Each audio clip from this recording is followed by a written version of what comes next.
আজকে আমার কাছে আছে অপোর নিউ লঞ্চ করা অপো A6X 5G, যেটা বাজেটে ক্যামেরা, ডিসপ্লে আর ডিজাইনে একদম স্মুথ এক্সপিরিয়েন্স দিতে চায়।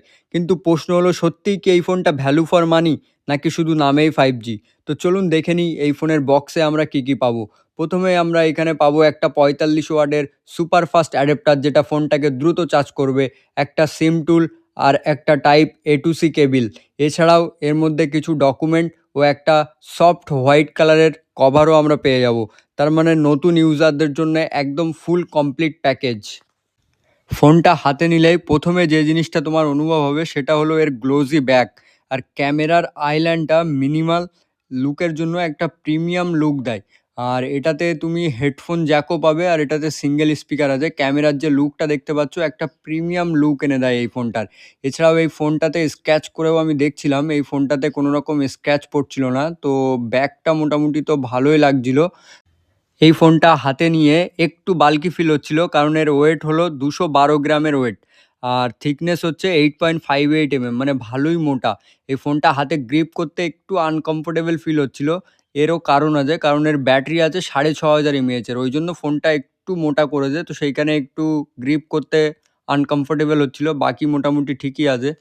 এর ডিসপ্লের কথা যদি আমরা বলি, ডিসপ্লেতে আমরা 120 হার্জের ডিসপ্লে রিফ্রেশ রেট পাবো, 6.75 ইঞ্চ এলসিডি ডিসপ্লে পাবো 1125 নিটসের সাথে, আর পাঞ্চল ডিসপ্লে পাবো। তো ডিসপ্লে এখানে মোটামুটি যা আছে, এর প্রাইস হিসাবে ঠিকঠাকই আছে।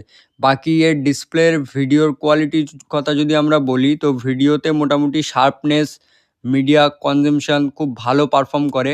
সানলাইটে ব্রাইটনেস মোটামুটি, বাইরে ইউজ করতেও সমস্যা হয় না। স্ক্রলিং, স্মুথ, রিলস, ইউটিউব দেখার একদম ঠিকঠাক বাজেট কম্বিনেশন। আর এই ফোনের ক্যামেরার কথা যদি আমরা বলি, এর রেয়ার ক্যামেরাতে আমরা পাবো 13 megapixel main camera plus VGA camera, dual camera set up পাবো। ফ্রন্ট ক্যামেরাতে আছে 5 মেগাপিক্সেলের ক্যামেরা। তো মোটামুটি এইখানে ডে লাইটে ভালো ডিটেলস দেয়, ভালো ডাইনামিক রেঞ্জও আছে। প্রায় স্ক্রিন টনটা মোটামুটি ক্লিয়ারই থাকে ঠিকঠাক।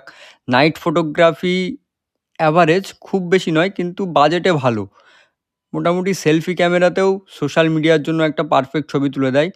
বাকি ক্যামেরা আরেকটু বেটার হলে অনেক ভালো হতো এখানে এর প্রাইস হিসাবে। আইপি রেটিংয়ের কথা যদি আমরা বলি, এটাতে আমরা পাবো IP64, মানে স্প্ল্যাশ টাচ, গ্লভ টাচও এটাতে সাপোর্ট করে। এবার আসি এর মেন পার্টে, এর প্রসেসর। এটাতে আমরা যে প্রসেসর পাবো সেটা হলো মিডিয়াটেক ডায়মেনসিটি 6300।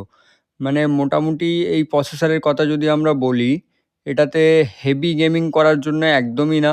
যারা মোটামুটি ডে টু ডে লাইফে ইউজ করে, সোশ্যাল মিডিয়া টুকটাক করে, তাদের জন্য এটা পারফেক্ট হবে।